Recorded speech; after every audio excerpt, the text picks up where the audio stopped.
Hi there! I hope that you are having a great start to your day and to your week. Today I'm coming at you live on Facebook, and you might be catching this video on LinkedIn or my website. Welcome, welcome. Today I'm going to be discussing 7 different ways, 7 tips I'll be sharing with you to help you successfully prioritize your goals for 2018. It is, in fact, the new year. It's January. We're all about intentions and resolutions and goals. We're going to be spending the whole month kind of talking about this as we kind of launch into 2018. And so today I'm going to be talking about some different ways that you can prioritize your goals and resolutions moving forward. But before we jump into that, for those of you who don't know me or aren't as familiar with me, I want to introduce myself. My name is Tori Hallowell, and I help young professionals who are feeling burnt out and stuck in their careers and in their lives and just don't know what to do, don't know what step to take next.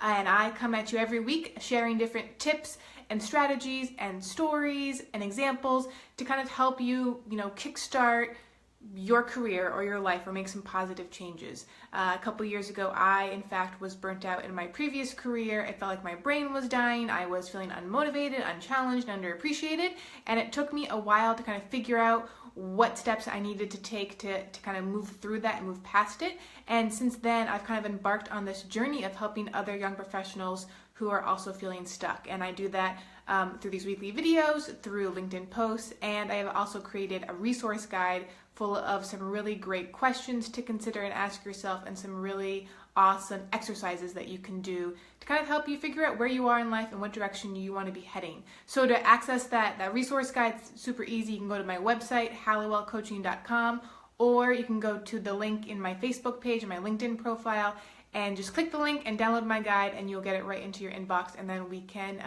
be connected and we can move from there.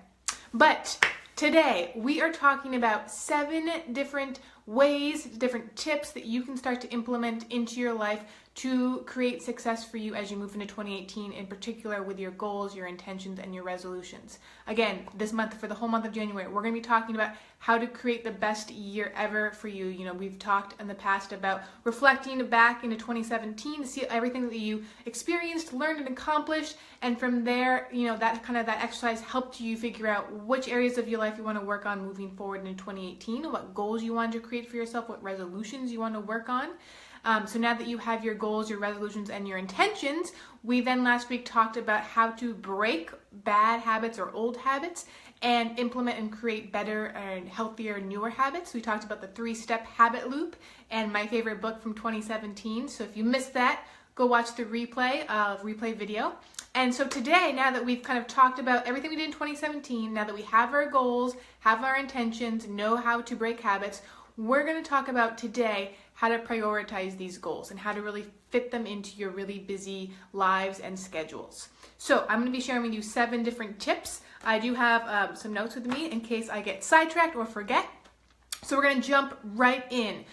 Tip number 1 is something that I share with clients all the time, and actually with friends, and it's a reminder to myself, and that is not to have too many goals going on at once. And I know that might sound a little not proactive or a little crazy, but the thing is that if you have, more than 3 or 4 goals happening at once that you're working towards or striving towards, you can get overwhelmed, and you end up not giving all of your time and energy and commitment to the goals and the changes that you really want to make, and to what really kind of matters for making, a better, healthier lifestyle for yourself. So what I always recommend is, yes, have a lot of goals in your mind, but really prioritize working on 1 to 3 at a time, so that you don't feel overwhelmed and you don't feel bogged down, because then you won't make any changes, you won't put any work or energy towards any of the goals. So I always say pick 1 to 3 and get specific. Don't keep it generalized, because you're not going to stick with it then. You want to get as specific as possible and really kind of then start to break it down. But get specific in what it is that you want to accomplish and why do you want to accomplish it. What's in it for you? I don't want to hear about I should be doing this, or it's time that I do this, or my friends are doing this, my parents think this. No. Why are you making this change? Why is this goal important to you? What is the outcome for you? What gets you motivated? What gets you excited? What are the benefits to you and to your life? So really time to hone in, focus on that, push that fear aside, and let's jump into it. So tip number one is get very specific and really focus in on 1 to 3 goals at a time. Okay, number 2 is break those goals down, right? We want to break them into baby steps. This is the best, the easiest way basically to implement goals and work towards them in, given your busy lifestyle, your work week, being social, friends, balancing all the different aspects of your life, including your goals. You want to break them into baby steps. So take that overarching large goal and write it on a piece of paper, get it out of your head. As soon as you get it out of your head and onto a piece of paper, it becomes more real. You've already made some sort of commitment towards working towards it, and now take that goal, whatever it is, break it into baby steps. So if your goal is to get healthy and fit this year, well, that's super general. What does that even mean? What are the outcomes? So maybe it is that you want to work out 3 times a week and you want to cook 2 times a week. Okay, that's great. Now that you've got those steps, what kind of workouts? When are they going to be? What kind of meals? And so you really want to take your overarching goal, break it into baby steps, and then put a time next to those baby steps so that you can kind of gauge how much time a week you're going to work towards your goal. Maybe if it's that workout class, it's going to be 45 minutes. All right, done. Maybe you're working on that resume, carve out 30 minutes. Okay, done. 30 minutes to work on the first half of my resume, or 30 minutes to work on that cover letter, or you're thinking about applying to grad school. Awesome, love it. 30 minutes to start researching grad minutes every Wednesday. Whatever it is, take your overarching goal, break it into those baby steps, and then figure out, given those baby steps, how much time you need for each step. And that will really help you create a plan of action. Okay, and don't forget to write it out, like I said. Number 3, planning ahead. One of my favorite things to do of all time is I'm a huge planner. I'm a huge in organization. I get not everyone is into that or enjoys it. Totally fair. But planning time for your goals, fitting it into your schedule is huge. This is one of the most important steps I can share with you today. So what I recommend is on Sunday, which for a lot of us tends to be kind of our life day, where we go grocery shopping, we do laundry, we clean our house, we kind of get ready for the week mentally. Sometimes we veg, we watch a good Netflix show. Well, I also would really encourage you to take 15 minutes. That is it, 15 minutes, and sit down with your planner, your calendar, whatever it is that you use to kind of keep yourself on track, and figure out your schedule for the week and write in when you're going to work on your goals. Okay, schedule it in. Make it a top priority. So it's something that you're not going to break. You wouldn't break that meeting with your boss, or you would not go to work unless you had a valid reason, like you're sick or something, an emergency came up. So really figure out, when are you going to fit in that 45-minute yoga class? When are you going to fit in that 30 minutes you're going to work on your job application?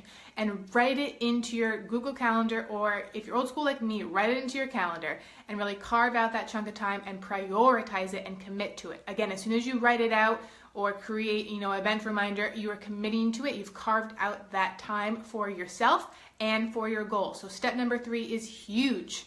Now, step number 4 is, I hear this all the time, but I have no time, right? My schedule is packed. I work a full job. I'm commuting. I'm working out. I'm eating well. I have friends I have to commit to, or family. I'm a mom. I'm a dad. Like, there are so many excuses, and I get it, right? Time is a limited commodity. There's only so many hours in a day. So the mentality shift that I want you to really incorporate is that you're not looking to find the time. You're looking to create the time, right? So I always use this example. If you have your week set and all of a sudden something horrible happens, like for example, it's freezing cold and your pipes burst, all of a sudden you have to deal with this emergency, you're able to create the time to meet with the plumbers, I guess. I don't know a lot about pipes, but you find the time to buy the pipe, meet with the people, meet them at the house, implement them, fix your pipe issue, right? You are able to kind of create that time in the emergency. So think about it this way, with your goals, with your priorities, with what you want to make out of 2018 so it's a successful year for you, you have to create that time. One of the ways that I suggest I work with my clients when they're struggling to find the time is work backwards. Take a week. Seriously, take a week and figure out day to day, where are you wasting time? Track your time minute by minute. And you're going to be surprised at how much time you might be wasting. It could be 2 minutes here, 15 minutes there, 45 minutes, whatever. You're able to figure out where you might be wasting time, and then you can move that wasted time aside and use it towards your goal. So it could be that you spend 45 minutes every morning catching up with a coworker as you have your morning coffee, when you could be instead researching grad school jobs. Or maybe you come home from work and you spend 20 minutes catching up with your significant other, and instead you could have gone to the gym and then caught up over dinner. So really take some time, figure out where you might be wasting a few minutes of precious time here or there, and then from there, kind of reorganize, reprioritize your week and how you're spending those precious minutes so that you're able to, on Sunday, schedule time for your goals and for those steps you want to be taking for 2018. So that's step number 4, is figure out where you're wasting time so that you can then go back to step number 3 and start prioritizing and scheduling time for your goals. Okay, step number 5, one of my favorites, all about accountability. This is where, this is what I love to do as a coach and also as a friend. I am a huge believer in accountability. So when you have your goal, when you have your steps, when you're figuring out, what you're working towards in 2018, find a confidant. It could be a best friend, a parent, a significant other, coworker, whoever it is, someone you can trust to not judge you and to support you, and just share with them your goals for 2018, what you're working towards, and then share with them the baby steps you've broken it into, and then share with them week by week. Okay, this is my goal for this week, and this is where I've scheduled the time, and ask them to hold you accountable to it. Ask them to check in with you from a judgment-free place, obviously, so that if something comes up, you get sick, there's emergency, something unexpected happens, and you're not able to work towards your goal, it's okay. You don't have to worry about fear of their judgment or not, holding up your end of the bargain in terms of your goals. So but it really does help to know, if you're about to bail on something because you're just too tired, you're not sure if you have the energy, that you have to remind yourself, all right, I told so-and-so I was going to do this, and now I'm going to follow through. So that extra push of accountability can be huge. Okay, tip number 6 is tracking your progress, especially throughout the year, especially as we move out of January and into, the rest of the winter and then the spring months. Really remind yourself of how far you've come, what you've learned, what you've already experienced, and what you've already accomplished and done as you move towards, that overarching bigger goal, especially as you kind of accomplish every single baby step along the way. So always reflect back, remind yourself, give yourself that pat on the back. It can be so motivating when you're feeling frustrated or stuck to really take some time to reflect. It does not take a lot of time, and that can just help push and propel you forward into staying on track. So I always say, celebrate every step, every move you make, every baby step accomplished. I love, I hate to say it, but the reward system works so well. So if you're working towards something, don't be afraid to have, a reward for when you complete certain steps of your goal. If you're applying to grad school and you've broken it into all the different steps of the application, once you're done with different parts of the application, treat yourself, right? Maybe you get to take a bubble bath. Maybe you get to go out for, Starbucks cup of coffee. Maybe you get to watch 30 minutes of your favorite Netflix show. Whatever it is, that reward system can super, super help. So track your progress, celebrate every milestone, and don't be afraid to give yourself a little reward once in a while for all the hard work that you are putting in for your goal.